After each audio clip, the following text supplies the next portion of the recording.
Hello students, मैं Prince Kumar आप सभी को स्वागत करता हूं अपने परिवार यूडी रोजगार में। यह क्लास रीजनिंग का क्लास होने वाला है। इस क्लास में जितने भी प्रश्न लिया गया है सभी प्रश्न आप सभी के एग्जाम की दृष्टि से इम्पोर्टेंट प्रश्न हैं। तो आप लोग सभी प्रश्नों को हल करना, राइट आंसर कमेंट में करते चलना है और अंत में कमेंट करके बताना कि कितना आप लोग सही किए हो। ये सभी प्रश्न जो है न्यू पैटर्न पे आधारित है, तो आप सभी को सभी प्रश्न हल करना बहुत ही ज़्यादा अनिवार्य है अगर आप लोग अपने एग्जाम में अच्छे नंबर से पास करना चाहते हो तो। ठीक है, तो चलो शुरू करते हैं। पहला प्रश्न समझना। पहला प्रश्न क्या दिया गया है भाई? कह रहा है दिए गए विकल्प में उस संख्या का चयन कीजिए जो निम्न श्रेणी में प्रश्न चिन्ह के स्थान पर आएगी। यानी बताना है इस प्रश्नवाचक चिन्ह के स्थान पे कौन सा संख्या आएगा, ये आप लोग को पता करना है। तो ऐसे प्रश्नों को आप लोग सोल्व कैसे करोगे समझना। सबसे पहले देखो यह प्रश्न क्या है भाई, तो यह सीरीज वाले प्रश्न है, यानी संख्या का सीरीज है। ठीक है, अब हमें यहाँ पे पता करना है कि इस वार्ड के जगह पे क्या होगा। तो सबसे पहले देखो इसका ऑर्डर क्या है, तो 23 है, 24 है, 50 है, 153 है। उसके बाद देखो बहुत बड़ा संख्या, यानी हमारे कहने का मतलब है इस प्रश्न को देखने के बाद पता चला कि छोटे छोटे संख्याओं का प्रयोग करते हुए फिर बहुत बड़ा बड़ा संख्या आने लगा। जब भी ऐसा सीरीज वाले प्रश्न मिलेगा तो आप लोग डायरेक्ट या तो गुना करना या तो स्क्वायर पे आना। समझ रहे हो, जब छोटे छोटे संख्या से बड़ा बड़ा संख्या बन रहा है तो कहीं ना कहीं या तो गुना किया या स्क्वायर किया। ठीक है, तो हमें यहाँ पे पहला ही फर्स्ट थिंकिंग में ही सोचना है कि हमें या तो गुना से चलना है या तो स्क्वायर से चलना है। अब हमें अगर 23 से तो 24 पे जाना है तो गुना करने का तरीका क्या होता है भाई?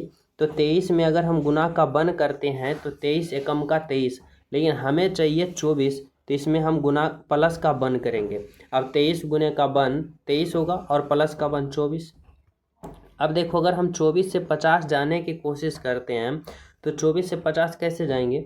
अगर हम गुना करते हैं, गुना का 2, 24 दूना का 48, और 48 में अगर हम प्लस का 2 करते हैं तो 48 प्लस का 2 कितना होगा भाई? तो 50। ठीक है, अब उसी प्रकार अगर हम 50 से 153 पे जाने की कोशिश करते हैं तो यहाँ पे क्या करेंगे? तो 50 गुने का 3 करेंगे, और 50 गुने का 3 करेंगे तो 150, और 150 में अगर हम प्लस का 3 करेंगे तो 153 आया।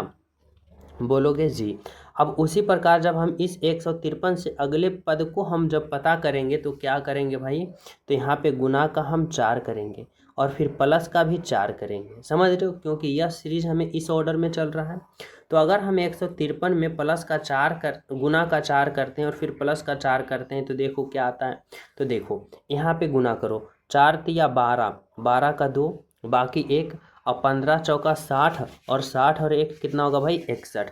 यहाँ पे कितना आएगा? 612। लेकिन इस 4 को भी तो जोड़ना है। अब 612 में 4 को जोड़ोगे तो 600 कितना आएगा भाई? तो 616 आएगा।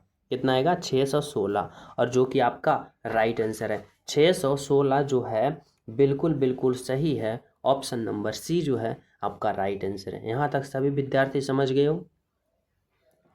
तो चले नेक्स्ट प्रश्नों पे। चलो देखो समझना, 2 नंबर का प्रश्न जो है आपसे क्या पूछा जा रहा है। यहाँ पे कहा जा रहा है कि दिए गए विकल्पों में से उस का चयन कीजिए जो श्रेणी में प्रश्न चिन्ह के स्थान पर आएगी। यानी यहाँ पे वैसे वर्णमाला को, ऐसे अल्फाबेट को हमें पता करना है जो इस श्रेणी को पूरा करेगा। यानी यह भी सीरीज वाले ही प्रश्न है, लेकिन यह जो है अल्फाबेट का प्रश्न है। ठीक है, अब अल्फ़ाबेट वाले सीरीज को हल करते समय हमें क्या पता होना चाहिए? तो सबसे पहले अल्फ़ाबेट पोजीशन सभी विद्यार्थी को पता होना चाहिए अगर कम समय में यहाँ पे आंसर प्राप्त करना चाहते हो तो। जैसे सबसे पहले यहाँ पे अल्फ़ाबेट पोजीशन लिख लेना है। जैसे के का 11 होता है, डी का 4 होता है, जे का 10 होता है, ई का 5 होता है, जी का 7 होता है, एच का 8 होता है, यू का कितना होता है भाई? 21 होता है, और टी का 20 होता है, एल का 12 होता है, और सी का कितना होता है? 3 होता है। यहाँ पे हम क्या कर लिए? तो सभी का अल्फ़ाबेट पोजीशन लिख दिए। अब हमें यहाँ पे रिलेशन बनाना है कुछ इस तरह से, जैसे समझो कि अगर हम यहाँ पे के से जे पे चल रहे हैं तो 11 से 10 पे जा रहे हैं, माइनस का क्या कर रहे हैं भाई? तो माइनस का वन कर रहे हैं। अब जे से हम जी पे जा रहे हैं, यानी 7 पे जा रहे हैं, 10 से 7 पे जा रहे हैं, तो यहाँ पे हम माइनस का कितना कर रहे हैं? माइनस का हम 3 कर रहे हैं ना। अब देखो अगर हम 21 से 12 पे जा रहे हैं, यानी यू से एल पे जा रहे हैं, 21 से 12 पे जा रहे हैं, तो यहाँ पे हम माइनस कितना कर रहे हैं, तो यहाँ पे हम माइनस का 9 कर रहे हैं। कितना कर रहे हैं भाई, तो यहाँ पे हम माइनस का 9 कर रहे हैं। समझ रहे हो। अब आप लोग को समझ में आया कि यहाँ पे अगर हमें यहाँ पे दो अल्फ़ा वर्ड को पता करना है, दो अल्फ़ा वर्ड को, तो जी में हम कितना को यहाँ पे माइनस करें कि यहाँ पे हमारा क्या आ जाए, तो हमारा यहाँ पे अल्फ़ा वर्ड, अगले अल्फ़ा वर्ड को पता चल जाए। तो देखो, अगर माइनस का 1 किए, यहाँ पे माइनस का 3 किए, तो यहाँ पे हमें माइनस का 5 करना पड़ेगा। ठीक है। और अगले पद अगर हमें यहाँ यू पे जाना है, तो यहाँ पे माइनस का 7 करेंगे। अब समझ में आ रहा है। माइनस का 1, माइनस का 3, माइनस का 5, माइनस का 7, माइनस का 9, यानी दो स्टेप यहाँ पे हम गैप कर रहे हैं। जैसे 1 से 3 पे गए तो 2 गैप किए, 3 से 5 पे गए 2 गैप किए, 5 से 7 पे गए 2 गैप कर रहे हैं। ठीक है। अब समझना, जब हम जी से अगले पद को पता करेंगे तो हमें 5 को क्या करना पड़ेगा, माइनस करना पड़ेगा। अब जी का अल्फ़ावर्ड पोजीशन 7 है, जब 7 में हम 5 को क्या कर देंगे, घटा देंगे, तो हमें बचेगा 2, और 2 जो होता है वह अल्फ़ावर्ड पोजीशन बी का होता है, यानी पहले पे बी होगा। देखो सभी में बी है। ठीक है। तो अब हमें क्या करना है, तो देखो यहाँ पे हम क्या कर दिए, तो बी लिख दिए। अब हमें बी का अल्फ़ावर्ड पोजीशन कितना होता है, 2 होता है ना। अब 2 में हमें क्या करना है, तो इस 7 को घटाना है। अब देखो बी में हमें 7 को घटाना पड़ेगा, तो हमें यू प्राप्त होना चाहिए। अब यू प्राप्त होने चाहिए, ये अगर हो गया तो हमें ये सीरीज सही मानेंगे। तो कैसे, तो देखो यहाँ पे क्या होता है, यू होता है, भी होता है, डब्ल्यू होता है, एक्स होता है, वाई होता है, जेड होता है, ए होता है और बी होता है। ठीक है। अब देखो बी है, अब बी में हमें 7 को माइनस करना है, यानी 7 को घटा देना है। तो देखो 1 2 3 4 5 6, 7 को घटा दिए तो हमें क्या प्राप्त हुआ, यू प्राप्त हुआ। और यहाँ पे यू है ना, बिल्कुल है, यानी यह सीरीज जो है बिल्कुल सही है, यानी यहाँ पे बी होगा तो होगा। समझ लो। अब हमें दूसरे वाले को पता करना है कि यहाँ पे दूसरे जो अल्फ़ावर्ड होगा वह क्या होगा। तो अब हमें यहाँ पे चलना पड़ेगा, डी से ई पे चलना पड़ेगा, और डी का 4 ई का 5 यानी प्लस का 1 कर रहा है यहाँ पे। फिर देखो ई से एच पे जा रहा है, यानी ई का 5 और एच का 8, यानी 5 से 8 पे जा रहा है, तो यहाँ पे प्लस का 3 कर रहा है। ठीक है। यहाँ पे प्लस का 1, प्लस का 3, और एच से जब अगले पद करेंगे तो यहाँ पे क्या करना पड़ेगा, तो प्लस का 5 करना पड़ेगा। तो एच का 8, 8 में अगर हम 5 को जोड़ते हैं तो 8 और 5 13, और 13 जो अल्फ़ावर्ड पोजीशन होता है एम का होता है। अब एम में हमें कितना करना पड़ेगा भाई, तो एम का अल्फ़ावर्ड पोजीशन 13। अब इस बार हमें प्लस का 7 जोड़ना पड़ेगा। अब 13 में हम प्लस का 7 करेंगे तो 13 प्लस का 7 कितना होता है भाई, 20, और 20 जो देखो होता है यहाँ पे टी है ना, बिल्कुल है, यानी यह सीरीज हमें पता चल गया। बिल्कुल ही बिल्कुल सही है, जो कि बी और एम आपका राइट आंसर है। बी और एच जो है, बी और एम जो है आपका बिल्कुल और बिल्कुल क्या है भाई, तो राइट आंसर है और बिल्कुल सही है। समझ रहे हो। तो इस तरह से आप लोग को यहाँ पे हल करना पड़ेगा। तो चले नेक्स्ट प्रश्नों पे, समझ गए यहाँ तक। चलो देखो 3 नंबर का प्रश्न समझना क्या कर रहा है। कर रहा है, निम्नलिखित प्रश्नों में प्रत्येक में शब्द या अक्षरों का संख्याओं का विषम युग्म छांटें। देखो यहाँ पे शब्द दे रखा है, 4 शब्द दे रखा है, banking card, credit card, debit card या मेमोरी कार्ड। अब इन चारों ऑप्शन में एक ऑप्शन जो है सबसे विषम है, और वही विषम ऑप्शन को आप लोग को क्या करना है, तो पता करना है। कैसे पता करोगे, तो समझना। यहाँ पे क्या है भाई, बैंक कार्ड है, क्रेडिट कार्ड है, डेबिट कार्ड है। अगर हम ये तीनों ऑप्शन की बात करें ना, तो ये तीनों जो है वह बैंक से संबंधित है, लेन देन वाले कार्य के लिए ये संबंधित है, bank card, credit card, debit card. लेकिन हम जब मेमोरी कार्ड की बात करते हैं तो यह स्टोरेज से संबंधित है, यानी सबसे अलग जो आपका राइट आंसर होगा ऑप्शन नंबर डी होगा, बिल्कुल सही, बिल्कुल सत्य। समझ रहे हो यहाँ तक सभी विद्यार्थी। तो चले नेक्स्ट प्रश्नों पे, और सभी प्रिय स्टूडेंट क्लास को लाइक कर देना, और ज़्यादा से ज़्यादा क्लास को शेयर करना। जो न्यू हो तो चैनल सब्सक्राइब करके बेल आइकन प्रेस कर देना, ताकि हर क्लास का अपडेट आप सभी को पास पहुंचता रहे। ठीक है। चलो देखो 4 नंबर का प्रश्न समझना। यहाँ पे क्या पूछा जा रहा है, यहाँ पे भी पूछा जा रहा है विषम युग्म को छाटें, लेकिन इस बार आप लोग को यहाँ पे 4 ऑप्शन दे रखा है। अब इन 4 ऑप्शन में यहाँ पे समझना है और सोचना है कि सबसे विषम ऑप्शन कौन सा है, उसको पता करना है। कैसे करोगे, तो देखो ऑप्शन ए में देखो, मिस्र का क्या है संबंध, कैरो से, इटली का संबंध रोम से है, इराक का संबंध दिनार से है, और ग्रीस का संबंध एथेंस से है। अब यहाँ पे समझ में आया कि सबसे अलग कौन है। तो देखो सबसे अलग की हम बात करें ना, तो मिस्र का संबंध कैरो कैरो क्या है भाई, तो मिस्र की राजधानी है, ठीक है बिल्कुल। इटली की राजधानी कहाँ है, रोम, बिल्कुल सही है। ग्रीस की राजधानी कहाँ है भाई, एथेंस, बिल्कुल सही है। लेकिन इराक की राजधानी यहाँ पे बगदाद होना चाहिए, लेकिन यहाँ पे दिनार है, यानी इराक का यहाँ पे मुद्रा दे रखा है। बाकी ऑप्शन ए, बी और डी में यहाँ पे राजधानी दे रखा है, लेकिन ऑप्शन नंबर सी में जो है इराक का यहाँ पे दिनार दिया, यानी इराक का मुद्रा का नाम दिनार है। तो सबसे अलग ऑप्शन नंबर सी होगा और आपका राइट आंसर भी होगा। ठीक है, समझ पा रहे हो। तो चलिए नेक्स्ट प्रश्न पे देखो। 5 नंबर का प्रश्न समझना आप सभी के लिए क्या पूछा जा रहा है। करा उस समुच्च का चयन करें जिसकी संख्याओं के बीच ठीक वही संबंध है जो संबंध निम्नलिखित समुच्चयों के संबंध में है। समझना, यानी पूछना जा रहा है आपका एग्जामिनर आपसे कि जो संबंध इसमें है वही संबंध इसमें भी है, और यही संबंध इन चारों ऑप्शन में से कौन सा ऑप्शन में है ये आप लोग को ढूंढना है और पता करना है।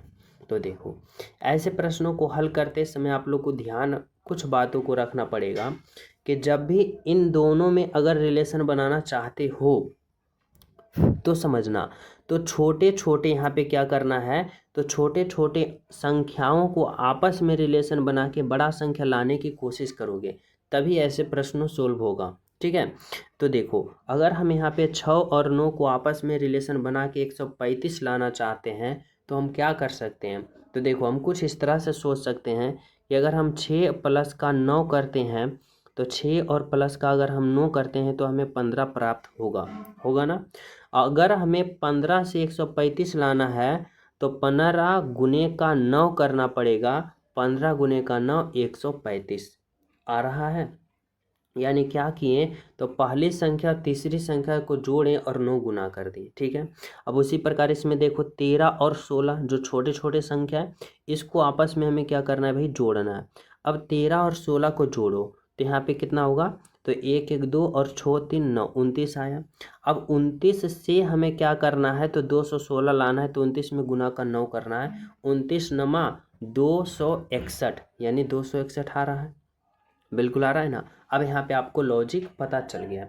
अब आप लोग को वैसे ऑप्शन का चयन करना है जो पहली और तीसरी को जोड़ो और 9 गुना करो, बीच वाले आ जाएगा। ठीक है, तो चलो हम ऑप्शन 1 को चेक करते हैं। ऑप्शन 1 में 11 प्लस का 16, 11 प्लस का 16 करोगे 27 आएगा। कितना आएगा, 27 आएगा।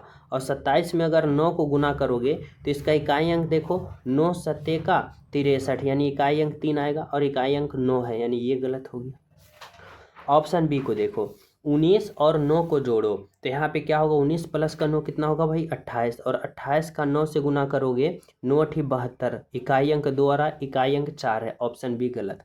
ऑप्शन नंबर सी देखो, 9 प्लस का 13, 9 प्लस का 13 कितना होगा भाई, तो यहाँ पे 22 होगा। और 22 में अगर आप लोग गुना का 9 करते हो तो इकाई अंक देखो 9 दूना का 18, 8 आना चाहिए, ये गलत। तो कौन बचा, सिंपल सा ऑप्शन नंबर डी बचा। 17 और प्लस का 7 करोगे, 17 और 7 कितना होगा भाई 24, और 24 गुने का 9 करोगे, 24 नमा 216, जो कि बिल्कुल सही है। यानी राइट आंसर आपका ऑप्शन नंबर डी होगा। तो इस तरह से एग्जाम में इकाई अंक के साथ अगर खेलना सीख जाओगे तो बिल्कुल ही यहाँ पे बहुत सारे स्टूडेंट को पीछा कर दोगे। ठीक है, तो चले नेक्स्ट पे। समझ रहे हैं यहाँ तक। तो ऑप्शन नंबर डी आपका जो है वह क्या है भाई, तो राइट आंसर है ना। चलो देखो 6 नंबर का प्रश्न समझना, यहाँ पे आप सभी से जो है पूछा क्या जा रहा है, समझो। यहाँ पे कह रहा है कि उस विकल्प का चयन करें जो तीसरी संख्या से उसी प्रकार संबंधित है जिस प्रकार दूसरी संख्या पहली से संबंधित है और छठी संख्या पांचवी से संबंधित है। यानी बताना होगा यहाँ पे बताना होगा कि यहाँ पे 4 से जिस प्रकार संबंध 30 से है, 6 का संबंध जिस प्रकार 56 से है, तो 7 का संबंध उसी प्रकार यहाँ पे किससे होगा, ये पता करना पड़ेगा। तो सबसे पहले आप लोग को ये लॉजिक समझना पड़ेगा कि 4 से 30 लाना है तो हमें क्या करना है और कैसे सोल्व करना है। तो समझो, अगर 4 से 30 लाना चाहते हो तो इसको सोल्व करने का तरीका क्या है भाई, तो तरीका ये है कि अगर हम इस 4 से 30 लाना चाहते हैं तो 4 में हमें प्लस का 1 करना पड़ेगा। अगर हम 4 में प्लस का 1 करते हैं तो हमें 5 प्राप्त हो रहा है। 5 प्राप्त हो रहा है ना। और फिर 5 से हमें 30 लाना है तो इसमें गुना का 6 करना पड़ेगा। अब 5 छक्का का 30, देखो यहाँ पे 30 आ रहा है, बोलोगे जी। अब उसी प्रकार इसमें समझना, अगर 6 से हमें 56 लाना है तो 6 में प्लस का 1 करना है। अब 6 में प्लस का 1 करेंगे तो 7 आएगा। और 7 में हमें कितना गुना करें कि हमें 56 आ जाए, तो 7 में हमें गुना का कितना करना भाई, तो यहाँ पे तो 7 में हमें यहाँ पे गुना करना पड़ेगा कितना, तो 7 8 का 56, यानी 8 गुना करना पड़ेगा। ठीक है। अब देखो, अब हमें समझना पड़ेगा उसी प्रकार यहाँ पे समझना, बहुत ही यहाँ पे समझने की बारीकता वाली बात है कि अगर हमें 7 से यहाँ पे अगले पद पता करना है तो हम प्लस का 1 तो करेंगे। ठीक है। अब 7 में प्लस का 1 करेंगे तो 8 आएगा। और 8 में इस बार हम गुना करें तो करें क्या, तो देखो समझना, यहाँ पे क्या किया है कि 4 था, यहाँ पे 4 था, 4 में 2 जोड़ा तो 6 गुना कर दिया। ठीक है। फिर यहाँ पे 6 था, 6 में 2 जोड़ा तो 8 था, और 8 गुना कर दिया तो 7 8 का 56 आ गया। उसी प्रकार यहाँ पे 7 है तो 7 में हम गुना का कितना, 7 में हम कितना जोड़ेंगे, 2, तो 7 और 2 9, और इस बार हमें 9 गुना करना है तो 8, यहाँ पे 8 और गुना का 9 करोगे तो कितना आएगा, 72 आएगा। और जो 72 ऑप्शन नंबर ए है आपका राइट आंसर है। तो कैसे किया समझो, 4 से 30 लाना था तो 4 में 1 जोड़ा तो 4 1 5, लेकिन इस बार था कि गुना क्या करे भाई, तो 6 गुना करेगा तभी तो 30 आएगा, 5 गुने का 6, तो 6 आया। तो आया कैसे, तो यहाँ पे जो 4 था, 4 में 2 जोड़ा तो 6 आया, और 6 गुने का 5, 6 5 का 30 आया।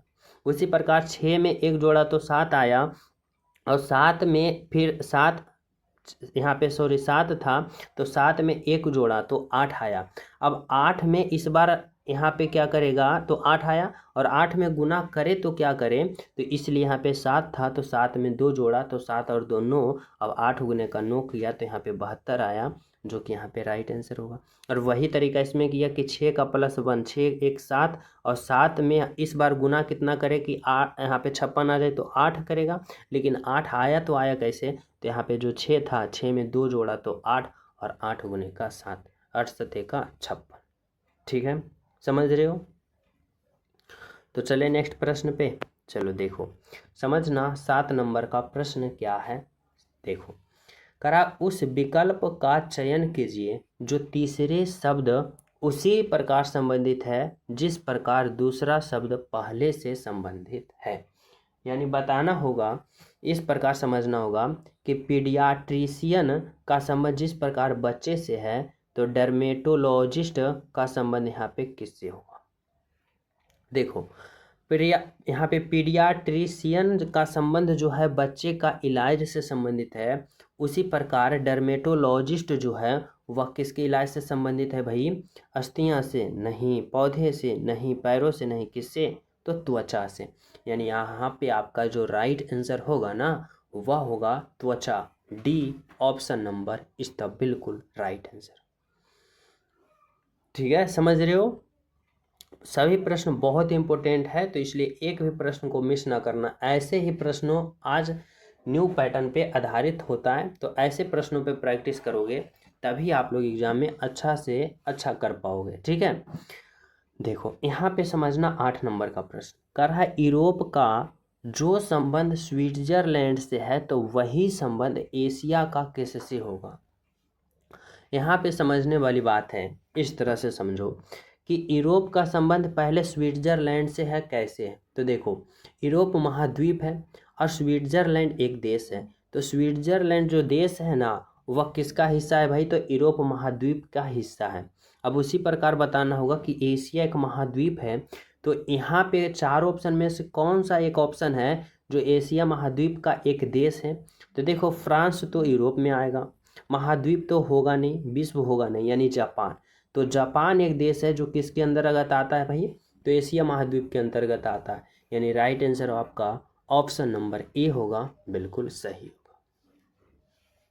ठीक है, तो चले नेक्स्ट पे। देखो 9 नंबर का प्रश्न समझना क्या कर रहा है, कर रहा है किसी निश्चित कोड भाषा में BAN को EZQ के रूप में लिखा गया है, तो उसी कोड भाषा में ADV को किस प्रकार लिखोगे। समझो, यह जो प्रश्न है ना कोडिंग डिकोडिंग का प्रश्न है, यहाँ पे क्या कर रहा है भाई, बी है, ए है और एन है। अब इसका जो यहाँ पे संबंध बता रहा है ई जेड क्यू से, यहाँ पे क्या बता रहा है, ई बता रहा है, जेड बता रहा है और क्यू बता रहा है, ठीक है। अब सबसे पहले समझना है कि इतना से ये बना तो कैसे बना। अब इसको पता करने के लिए सबसे पहले आप लोग क्या करो, तो अल्फ़ाबेट पोजीशन लिख लो। जैसे बी का 2 होता है, ए का 1 होता है, एन का कितना होता है भाई 14 होता है ना, ई का 5 होता है, जेड का 26 होता है और क्यू का 17 होता है, ठीक है। अब देखो यहाँ पे समझने वाली बात है इस तरह से कि अगर हम बी से ई पे चलते हैं तो 2 से 5 पे जा रहे हैं, तो यहाँ पे हम प्लस का कितना कर रहे हैं, प्लस का 3 कर रहे हैं, ठीक है, बिल्कुल समझो। अब उसी प्रकार अगर हम एक से जेड पे जा रहे हैं, यानी देखो यहाँ पे एक्स होता है, वाई होता है, जेड होता है, फिर ए होता है, बी होता है, सी होता है, इस तरह से चलता है। अगर यहाँ पे ए से अगर जेड पे जा रहे हो तो माइनस का बन, यानी एक स्थान पीछे जा रहे हो, इधर माइनस का होगा, इधर प्लस का होगा। अगर जेड की तरफ जा रहे हो तो एक स्थान माइनस कर रहे हो, यानी यहाँ पे आप लोग क्या कर रहे हो, अगर आप लोग यहाँ पे ए से जेड पे जा रहे हो तो माइनस का बन कर रहे हो, समझ रहे हो। अब उसी प्रकार अगर एन से क्यू पे चलते हो तो एन का अल्फाबेट पोजीशन 14, क्यू का 17, 14 से 17 पे जा रहे हो तो यहाँ पे क्या कर रहे हो, प्लस का 3 कर रहे हो, 14 प्लस का 3 17, ठीक है। तो उसी प्रकार यहाँ पे भी हमें करना है, क्या करना है भाई, तो सबसे पहले इसका अल्फाबेट पोजीशन लिख लो। ए का 1 होता है, डी का 4 होता है और यहाँ पे क्या है भाई, तो भी है, और भी का क्या होता है, तो भी का 22 होता है। अब हमें क्या करना है, अगर ए का हमें यहाँ पे पता करना है तो पहले हम 3 जोड़ेंगे। ए का अल्फाबेट पोजीशन में हमें प्लस का 3 करना है, तो ए का 1 में अगर 3 जोड़ोगे 4 आएगा, और 4 जो अल्फाबेट पोजीशन होता है डी का, तो यहाँ पे डी होगा, ठीक है। अब उसी प्रकार डी का अल्फाबेट पोजीशन 4, लेकिन इस बार हमें क्या करना है, तो इस बार हमें माइनस का बन करना है। अगर हम 4 में माइनस का बन करेंगे तो 3 आएगा, और 3 जो होता है वह किसका होता है भाई, तो सी का होता है। फिर देखो उसी प्रकार यहाँ पे भी का अल्फाबेट पोजीशन 22, इस बार हमें प्लस का 3 करना है, 22 3 25, और 25 जो होता है वह किसका होता है, तो बाई का होता है। यहाँ पे किसका होता है, बाई का होता है। तो डी सी बाई बोले तो ऑप्शन नंबर यहाँ पे डी जो है आपका राइट आंसर है, बिल्कुल सही आंसर है। समझ पा रहे हो, option number D is the right answer. तो चले नेक्स्ट पे, चलो देखो भाई 10 नंबर का प्रश्न समझना क्या पूछा जा रहा है। कह रहा है एक निश्चित कोट भाषा में CROW क्रॉ को इतना लिखा जाता है, ठीक है, मान लिया। फिश को इतना लिखा जाता है, तो BULL बुल को कितना लिखा जाएगा, ये आप लोग को पता करना होगा। कैसे पता करोगे, तो समझना।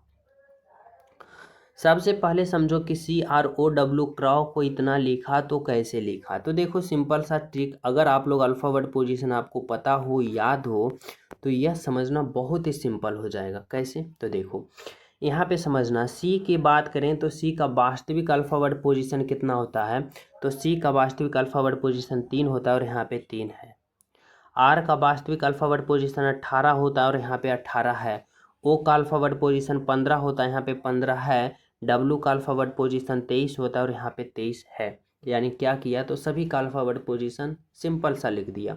जैसे एफ का 6 होता है 6 लिखा, आई का 9 होता है 9, एस का 19 होता है और एच का 8 होता है 8 लिखा। तो यहाँ पे लिखो ना बुल का। देखो बी का अल्फ़ाबेट पोजीशन 2 होता है, यू का अल्फ़ाबेट पोजीशन 21 होता है, एल का 12 होता है और एल का फिर पुनः 12 होता है। तो अंत में देखो 12 12 किसका है, तो यहाँ पे देखो इसका भी इसका भी, तो 2 21 12 12, 2 21 12 12, ऑप्शन नंबर 1 जो है आपका राइट आंसर है, ठीक है। Option number A is the बिल्कुल राइट आंसर। तो चले नेक्स्ट पे, चलो देखो 11 नंबर का प्रश्न आप सभी से पूछा क्या जा रहा है भाई, कह रहा है सही विकल्प का चयन करें जो दिए गए शब्द के क्रम को दर्शाता है जिसमें वे अंग्रेजी शब्दकोश आते हैं। यानी यहाँ पे क्रम में दिया गया है। अब इस क्रम में यहाँ पे 4 5 यहाँ पे शब्दकोश दिया गया है। अब बताना है सबसे पहले कौन होगा। तो ऐसे प्रश्नों को हल करते समय हम लोग क्या करते हैं, तो हम सबसे पहले यहाँ पे कॉमन को, जो कॉमन भाग रहता है उसको कट कर देते हैं। जैसे देखो एफ जो है सभी में कॉमन कट गया।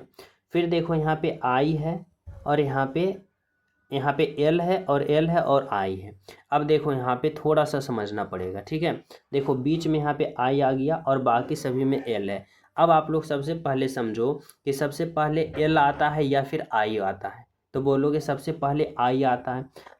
आई आता है इसका मतलब यहाँ पे 4 जो है पहले होगा, यानी 4 कट कर दो और यहाँ पे 4 लिख दो। अब देखो 4 लिख दिया। अब बचा है कौन कौन, तो एल एल एल बचा है। अब एल एल एल बचा है तो एल एल एल देखो यहाँ पे सभी कॉमन है तो सभी में कट गया, ठीक है। अब देखो उसके बाद यहाँ पे कौन है, तो ओ है, ई है, ओ है, ई है। अब बताओ पहले ओ आएगा या पहले ई आएगा। तो बोलोगे पहले ई आएगा। तो ई आएगा तो ई वाले को कट करो, ई वाले को यहाँ से कट करो। अब ई वाले ही घर में पहले हमें देखना है। तो ई के बाद देखो इसमें टी है और ई के बाद में देखो यू है। अब बताओ कि पहले टी आएगा कि पहले यू आएगा। तो बोलोगे पहले टी आएगा, यानी टी आएगा तो पहले ये कट कर दो, यानी 2 नंबर यहाँ पे लिख दो।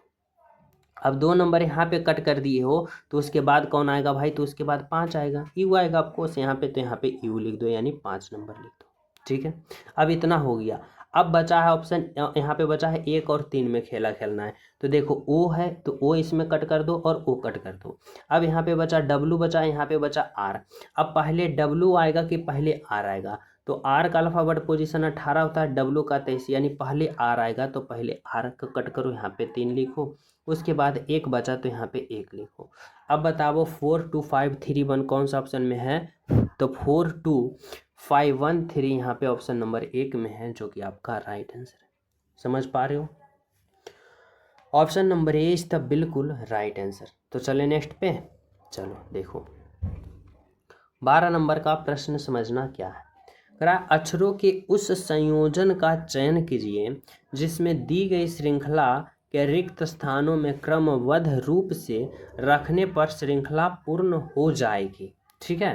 यानी यह श्रृंखला को आप लोग को पूर्ण करना है कि यहाँ पे कौन कौन सा हम यहाँ पे अल्फाबेट को रखें, वर्णमाला को रखें, ताकि यह सीरीज पूर्ण रूप से फिलअप हो जाए।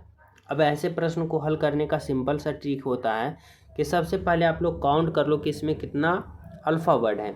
जैसे 1 2 3 4 5 6 7 8 9 10 11 12, इसमें कितना है भाई, तो 12 अल्फ़ाबेट है। अब इस 12 को किस तरह से गुणनखंड कर सकते हो, 4 गुने का 3 कर सकते हो या फिर 2 गुने का 6 कर सकते हो, ठीक है।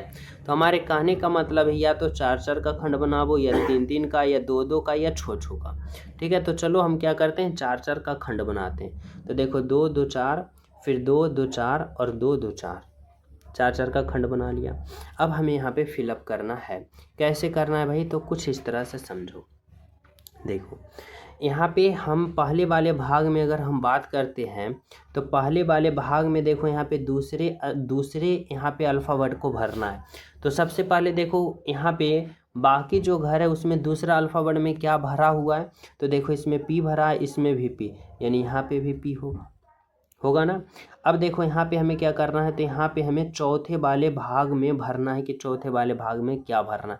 तो देखो किस घर में चौथे वाले भाग में भरा है, तो देखो इसमें चौथे वाले में यहाँ पे सी भरा है, यानी यहाँ पे आप लोग सी भरो, यानी HPSC। तो यहाँ पे क्या होगा, HPSC, फिर यहाँ पे HP होगा, SC होगा।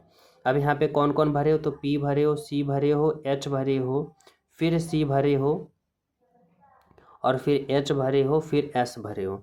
अब देखो कौन सा ऑप्शन में ऐसा दिख रहा है भाई, तो PCH CHS, तो PCHCHS जो है ऑप्शन नंबर 1 में ही दिख गया, जो कि आपका क्या है भाई, तो राइट आंसर है, बिल्कुल सही है। Option number A is the right answer, ठीक है। तो चले नेक्स्ट पे, देखो 13 नंबर का प्रश्न समझना क्या है। कर रहा है कि प्रश्नवाचक चिन्ह के स्थान पे क्या आ जाएगी, यानी लुप्त संख्या बताना है, यानी यहाँ पे मिसिंग नंबर बताना है कि इस भाट के जगह पे क्या हो, ठीक है। अब कैसे समझोगे, तो इस तरह से समझो। देखो यह प्रश्न 2 तरीक़ा से सोल्व हो सकता है, या तो आप लोग इस तरह से चलो या तो आप लोग इस तरह से चलो, ठीक है। और इस तरह से चलना है कि राइट आंसर आ जाए। तो देखो अगर हमें सोचना है कि हम पहले बार में ही आंसर ले लाएं, दूसरे तरीका हमें अप्लाई करने का ज़रूरत ना हो, तो इस प्रश्न में यह लॉजिक लगाया जाता है कि छोटे छोटे अंक संख्याओं को कैलकुलेशन करके बड़ा संख्या लाने की कोशिश करना, इसमें भी बड़ा संख्या, इसमें भी बड़ा संख्या। यानी आप लोग को समझना पड़ेगा यहाँ पे इस तरह से कि 7 को इस तरह से समझना पड़ेगा कि 7 और 4 को आपस में हम किस तरह से यहाँ पे रिलेशन बनाएं कि यहाँ पे आपको कितना प्राप्त हो जाए, तो 407 प्राप्त हो जाए। तो कैसे समझोगे भाई? तो देखो कुछ इस तरह से यहाँ पे आप लोग को समझना पड़ेगा। अगर हम यहाँ पे 7 और 4 को आपस में किस तरह से यहाँ पे कैलकुलेशन करें कि 407 लाना है, आ जाए, तो अगर हम जोड़ेंगे तो आएगा नहीं, घटाएंगे आएगा नहीं, गुना करेंगे तो आएगा नहीं। अब बचा या तो स्क्वायर करो या तो क्यूब करो। तो देखो अगर हम यहाँ पे क्या करते हैं, स्क्वायर भी करते हैं तो नहीं आता है, अगर हम क्यूब करते हैं तो देखो क्या होता है। तो देखो 7 का क्यूब कितना होता है भाई, तो 343 होता है। और 4 का क्यूब कितना होता है, तो 64 होता है। अब देखो अगर हम जोड़ते हैं तो 4 3 7, 6 4 10 और 3 1 4, 407 आया, बिल्कुल आ गया। उसी प्रकार 8 का क्यूब करो और 2 का क्यूब करो। 8 का क्यूब कितना होता है भाई, तो यहाँ पे 8 का क्यूब कितना होता है, तो 512 होता है। और यहाँ पे 2 का क्यूब कितना होता है, तो 8 होता है। यहाँ पे कितना आएगा, तो 520 आएगा। 520 है, बिल्कुल है। अब उसी प्रकार अगर 9 का क्यूब करते हो तो 9 का क्यूब कितना होता है भाई, 729 होता है।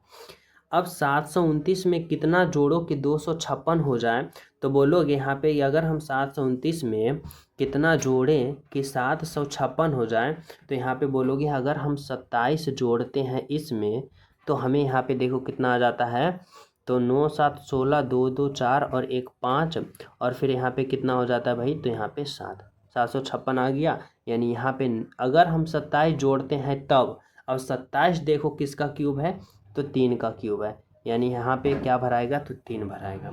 और 3 कौन सा ऑप्शन में है, तो ऑप्शन नंबर डी में है। यानी राइट आंसर जो होगा वह क्या होगा,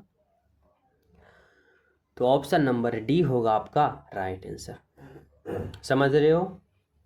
तो चलिए नेक्स्ट प्रश्न पे देखो,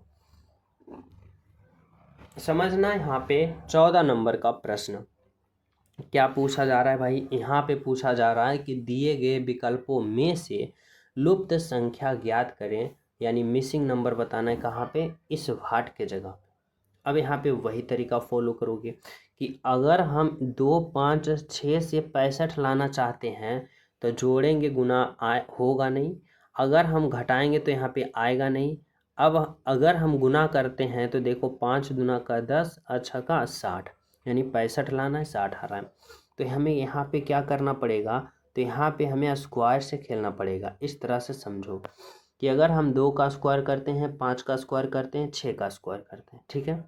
2 का स्क्वायर 4 होता है, 5 का स्क्वायर 25 होता है और 6 का स्क्वायर 36 होता है। अब सभी को जोड़ो, 6 4 10 और 5 15 के 5 बाकी, 3 2 5 और 1 6, देखो यहाँ पे 65 आया, बिल्कुल आया।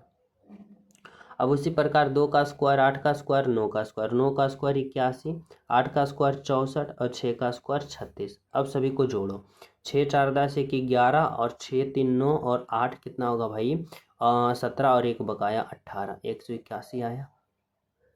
उसी प्रकार 2 का स्क्वायर 8 का स्क्वायर 7 का स्क्वायर, यहाँ पे 7 का स्क्वायर कितना होगा भाई, 49, 8 का स्क्वायर 64 और 2 का स्क्वायर 4। अब 4 4 8 और 8 और 9 कितना होगा भाई, तो यहाँ पे 8 और 9 17 7 बाकी 1 और 6 4 10 1 11, यानी 117। यानी यहाँ पे क्या आएगा, तो ऑप्शन नंबर यहाँ पे सी आएगा, 117 आएगा, जो कि क्या है, बिल्कुल सही है आपका राइट आंसर। ठीक है, समझ पा रहे हो यहाँ तक? तो चलिए नेक्स्ट प्रश्न पे देखो, 15 नंबर का प्रश्न समझना क्या है। यह जो प्रश्न है, यह प्रश्न ब्लड रिलेशन का है। इसको आप लोग को समझना है कैसे, तो स्ट्रक्चर के रूप में सोल्व करना है और राइट आंसर कमेंट में करना है। जैसे देखो करा, एल जो है एम की माँ है, ठीक है। एल जो है एम की माँ है, यहाँ पे एम है, यहाँ पे समझना, यहाँ पे कौन है, एम, और एम की माँ कौन है भाई, तो एम की माँ एल है, और एल माँ है तो स्त्रीलिंग होगी यानी माइनस होगी, ठीक है। एल जो है एम की माँ है। करा एल की केवल 2 संतानें, एल जो है एल का केवल 2 संतानें, एक एम है एक और कोई होगा, ठीक है। आगे देखो, एन जो है एम की बहन है, एन जो है यहाँ पे एन जो है एम की बहन है, एम की बहन यानी 2 संतान बोल रहा है ना, तो एक संतान m होगा और एक संतान n होगा, और n जो है m की बहन है, यानी n जो है m की बहन है, यानी ये भी स्त्रीलिंग होगी, यानी माइनस होगी। आगे देखो क्या कर रहा है, कर रहा है n k की बेटी है, n जो है ना वह k की बेटी है। अब समझना m और n की माँ कौन है भाई, तो l है, ठीक है। अब कह रहा है n जो है ना, n यह n जो है k की बेटी है। अब k की बेटी होने के लिए क्या होगा भाई, तो k की बेटी होने के लिए यानी l और k यहाँ पे जो होगा वे दोनों क्या होगा, पति पत्नी होगा, तभी तो ये दोनों बेटी होगी। समझ रहे हो यहाँ तक, समझ सभी विद्यार्थी। आगे क्या कर रहा है भाई, तो समझना आगे कर रहा है जेड जो है के का पोता है, जेड जो है ना वह के का पोता है। अब देखो ये तो बेटी हो गई, तो ये बेटा होगा। अब बेटा जो होगा तो बेटा के जो लड़का होगा वही तो पोता होगा, यानी जेड जो है के का पोता होगा। के का पोता कौन होगा भाई, जेड। अब जेड होगा कौन, तो पहले इसका बेटा और बेटा का बेटा कौन होगा भाई, तो यहाँ पे पोता होगा, यानी जेड जो है वह क्या है, तो के का पोता है, ठीक है। यानी अब समझ में आया कि m और n दोनों भाई बहन है, m इसमें भाई है और n बहन है, l माता है और के पिता है, और m का लड़का जेड है जो कि यहाँ पे लड़का है, और वही के का यहाँ पे पोता होगा जेड। यहाँ तक सभी समझ रहे होंगे, समझ रहे हो ना। अब देखो आगे क्या कर रहा है, कर रहा है ओ जो है जेड की माँ है, ओ जो है जेड की माँ। अब देखो जेड की माँ होने के लिए यहाँ पे ओ होगा जो जेड की माँ, यानी ओ और एम दोनों का दोनों पति पत्नी है, ओ और एम दोनों का दोनों पति पत्नी है, तभी तो यहाँ पे जेड का माँ कौन होगी भाई, तो ओ होगी, ठीक है। अब आगे क्या कर रहा है ओ एन से किस प्रकार संबंधित है, यानी एन जो है ओ को क्या, एन जो है ओ को क्या कहेगी। अब देखो n जो है वह क्या कहेगी, तो देखो m और n दोनों, यहाँ पे समझना m और n दोनों क्या है भाई, तो भाई बहन है। अब भाई के पत्नी को क्या कहेगा, तो देखो यह n जो है अपने भाई के पत्नी को क्या कहेगा भाई, तो भाभी कहेगा, यानी ऑप्शन नंबर बी जो होगा वह राइट आंसर होगा। Option number b is the बिल्कुल बिल्कुल सही आंसर। समझ रहे हो यहाँ तक सभी विद्यार्थी। तो चले नेक्स्ट पे, देखो अगला प्रश्न समझना क्या कर रहा है, तो 16 नंबर का प्रश्न समझो। करा एनी पश्चिम दिशा की ओर चलना शुरू करती है, 2 किलोमीटर चलती है। यह प्रश्न डायरेक्शन का है, दिशा का है, समझो। करा एनी जो है पश्चिम दिशा की ओर चलना शुरू करती है, 2 किलोमीटर चलने के बाद, यानी मान लो यहाँ पे एनी है, ठीक है। अब पश्चिम दिशा की ओर चलती है, यहाँ पे मान लो कि कौन है, एनी है, ठीक है। इस तरह से समझो, पहले ऊपर की ओर हम लोग उत्तर कहते हैं, नीचे की ओर दक्षिण कहते हैं, इस तरफ को पूर्व कहते हैं और इस तरफ को हम लोग पश्चिम कहते हैं, ठीक है।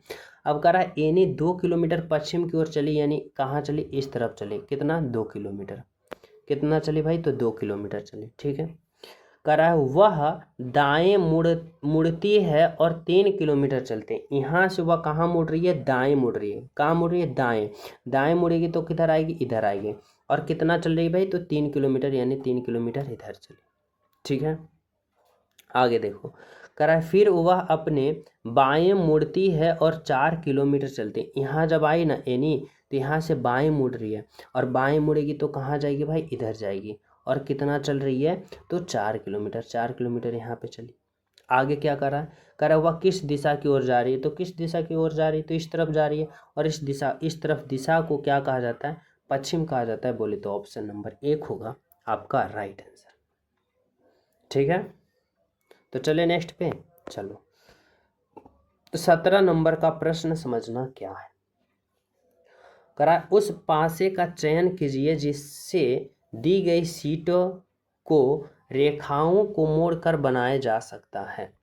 देखो यह जो पासा है ना, यह ओपन पासा है, यानी ओपन डाई से खुला हुआ पासा है। अब कह रहा है कि इसको मोड़कर कौन कौन सा पासा बनाया जा सकता है, ये आप लोग को पता करना है। और जब ओपन डाइस हो, खुला पासा हो, तो इसको हम हल कैसे करते हैं, यानी इसको हम बंद पासा कैसे बनाएंगे, क्लॉक डाइस कैसे बनाएंगे। तो देखो इसका सिंपल सा रूल होता है कि आप लोग क्या करो कि एक घर छोड़ के एक घर उसका क्या होगा, तो उसका विपरीत होगा, उसका उल्टा। जैसे देखो अगर हम 2 का उल्टा की बात करें ना, तो 2 का उल्टा 4 होगा। 2 के बाद एक घर को छोड़ देना है और अगले वाले घर इसका विपरीत होगा, यानी 2 का विपरीत 4 होगा और 4 का विपरीत 2 होगा। ठीक है, समझ रहे हो। अब उसी प्रकार समझना है कि यहाँ पे कि 1 का विपरीत 6 होगा, 1 का विपरीत 6 होगा, यानी 1 के बाद ये वाला घर छोड़ देना है और ये वाला घर होगा, यानी 1 के बाद यहाँ पे 1 का विपरीत कौन होगा भाई, तो यहाँ पे तो 6 होगा। ठीक है, अब आगे समझना। अब देखो बचा कौन, तो 3 बचा और 5 बचा, यानी 3 का विपरीत कौन होगा, तो 3 का विपरीत 5 होगा। समझ रहे हो, 3 का विपरीत कौन होगा भाई, तो 3 का विपरीत 5 होगा। अब यहाँ पे हल करने का सिंपल सा तरीका होता है कि यहाँ पे जो जो आपने कॉमन का पता किए हो, जैसे 2 का 4 से विपरीत है, 1 का 6 से विपरीत है और 3 का 5 से विपरीत है, यानी जो जो विपरीत पता किए हो, यानी पासा 1, पासा 2, पासा 3 और पासा 4 में, तो वह पासा आपका राइट आंसर होगा जो कि दोनों का कॉमन भाग एक साथ दिखाई ना दे, यानी दोनों का विपरीत भाग एक साथ दिखाई ना दे। जैसे चलो ऑप्शन 1 को चेक करते हैं। ऑप्शन 1 में तो 2 और यहाँ पे 4 क्या है, तो दोनों एक दूसरे का विपरीत है, 2 का 4 और 4 का 2 विपरीत यहाँ पे चयन किए। अब देखो पासा 1 में 2 और 4 दोनों दिख रहा है, तो देखो 2 भी दिख रहा है 4 भी दिख रहा है, लेकिन दोनों नहीं दिखना चाहिए, एक ही दिखना चाहिए, इसलिए पासा 1 गलत होगा। ठीक है, अब देखो ऑप्शन बी में, देखो यहाँ पे 1 का विपरीत यहाँ पे क्या किए हो, तो 1 का विपरीत 6 किए हो, तो देखो 1 और 6 दोनों दिख रहा है, तो नहीं ना, यानी सिर्फ 1 ही दिख रहा है, 6 नहीं ना दिख रहा है। ठीक है, अब देखो 5 का विपरीत आप लोग ने यहाँ पे क्या किए हो, तो 5 का विपरीत 3 किए हो, और 5 और 3 दोनों दिख रहा है, तो देखो 5 भी दिख रहा है 3 भी दिख रहा है, यानी दोनों दिखना नहीं चाहिए, इसलिए ये भी गलत हो गया ना। अब ऑप्शन सी को देखो। ऑप्शन सी में देखो, अगर हम बात करते हैं 2 का विपरीत यहाँ पे क्या चुने हैं, तो 2 का विपरीत 4। अब 2 और 4 दोनों दिख रहा है, नहीं ना, सिर्फ 1 दिख रहा है, तो ठीक है मान लिए। फिर आगे देखो 5 का विपरीत यहाँ पे क्या किए हो, 3। 5 और 3 दिख रहा है, नहीं ना, ठीक है। देखो 1 का विपरीत 6 किए हो, तो 1 और 6 दोनों दिख रहा है, नहीं ना, यानी यहाँ पे पासा 6 जो है वह बन सकता है, यानी right answer option number C होगा। ऑप्शन डी भी देख लो। देखो 5 और 5 का विपरीत 3, और देखो 5 भी दिख रहा है और 3 भी दिख रहा है, यानी ये भी नहीं बनेगा, तो कौन बनेगा, तो सिंपल सा ऑप्शन नंबर सी बनेगा। ठीक है, चलो देखो 18 नंबर का प्रश्न समझना क्या है।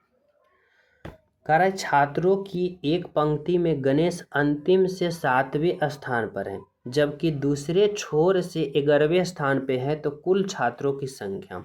बहुत ही सिंपल तरीका से इसे सोल्व किया जा सकता है कि टोटल स्टूडेंट बराबर अंतिम संख्या से, यानी लास्ट और प्लस क्या कर रहा है भाई, तो फर्स्ट, लास्ट प्लस फर्स्ट क्या कर रहा है, अंतिम से 7वें है, जबकि दूसरे छोर से कितना है भाई, तो दूसरे छोर से 11वें स्थान पे है, तो कह रहा है कुल छात्र की संख्या, तो टोटल स्टूडेंट बराबर लास्ट प्लस फर्स्ट और फिर माइनस का 1। ठीक है, टोटल आ जाएगा। तो देखो अंतिम से कितना है, 7वें है, प्लस का दूसरे छोर यानी फर्स्ट से कितना है भाई, तो 11वें है, और माइनस का 1 कर देना है, यानी 7 और 11 को जोड़ोगे तो 7 और 11 कितना होगा भाई, तो 18, और 18 में फिर क्या करना है, तो 1 को घटा देना है, यानी कितना हो जाएगा, तो 17, और 17 जो होगा आपका राइट आंसर होगा ऑप्शन नंबर ए होगा, जो कि बिल्कुल बिल्कुल सही है। ठीक है, ऑप्शन नंबर ए। तो चले नेक्स्ट प्रश्न पे। तो चलो देखो अगला प्रश्न आप लोग समझना क्या कर रहा है भाई, तो समझो 19 नंबर का प्रश्न देखो, बहुत ही इंपॉर्टेंट प्रश्न है। कह रहा है पुलिस नर और पति में वे आरेख का आप लोग को पता करना है जो इन तीनों को एक साथ सही संबंध बता रहा है, वैसे आरेख का चयन करना है। तो कैसे करोगे, तो देखो समझना, ऐसे प्रश्न में आप लोग को थोड़ा सा समझना पड़ेगा, नहीं तो कन्फ्यूजन कर दोगे। देखने में सिंपल लगता है लेकिन थोड़ा सा समझना पड़ेगा। देखो पुलिस है, नर है, पति है। अब समझो, अगर हम बात करते हैं पति यानी पति को, तो देखो जितने भी पति होता है वह सभी क्या होता है भाई, नर होता है, यानी पुल्लिंग होता है, नर होता है, यानी नर के अंदर आ जाएगा कौन भाई, तो नर के अंदर पति आ गया, नर के अंदर कौन आ गया, पति आ गया, यानी जितने भी पति होगा नर होगा। अगर हम पुलिस की बात करें तो देखो कुछ का पति जो होता है पुलिस होता है, और कुछ नर जो होता है वह पुलिस होता है। सभी का यहाँ पे पति पुलिस होता है नहीं ना होता है, और जितना भी नर होता है सभी पुलिस होता है नहीं ना, कुछ कुछ होता है, यानी कुछ कुछ होगा पुलिस। अब बताओ ऐसा कौन सा ऑप्शन है भाई, तो ऑप्शन नंबर सी है, यानी आरेख नंबर सी जो होगा ऑप्शन नंबर आपका राइट आंसर। समझ रहे हो? तो चले नेक्स्ट पे। देखो 20 नंबर का प्रश्न क्या पूछा जा रहा है भाई, करा कितने कांच फोन और कलम है। देखो त्रिभुज जो है कांच का एंगल कर रहा है, यहाँ पे चतुर्भुज जो है फोन को यहाँ दर्शा रहा है, और यहाँ पे वृत्त है जो पेन का दर्शाया जा रहा है। अब पूछा जा रहा है कि कितने कांच जो है फोन और कलम दोनों है, फोन भी है और कलम दोनों है और कांच है। यानी यह प्रश्न आप सभी को होमवर्क के रूप में दिया जाता है। सभी प्रिय स्टूडेंट इस प्रश्न का राइट आंसर कमेंट में बताना कि 20 नंबर या होमवर्क का प्रश्न का राइट आंसर ये हो, ठीक है। और जो न्यू हो चैनल सब्सक्राइब करके बेल आइकन प्रेस कर देना, क्लास को लाइक एंड शेयर करना, और कमेंट में बताना कि यह जो प्रैक्टिस सेट चलाया जा रहा है इसका जो प्रश्न का लेवल है कैसा है। यानी सभी जो प्रश्न है आप सभी को एग्जाम के पैटर्न पे आधारित है, यानी कुछ क्वेश्चन मॉडरेट है, कुछ क्वेश्चन हाई है, और कुछ क्वेश्चन जो है वह लो क्वालिटी का, यानी आपका सेम टू सेम एग्जामिनर के पैटर्न पे ही आधारित है। तो आप लोग को लिए यह प्रश्न और यह सीरीज जो है बहुत ही इंपॉर्टेंट होगा, एग्जाम में साबित करेगा। तो आप लोग कंटिन्यू इसे लगाना, और जो न्यू हो तो चैनल सब्सक्राइब करके बेल आइकन प्रेस कर देना। मिलते हैं अगले क्लास में, जब तक सभी को हमारे तरफ से जय हिंद।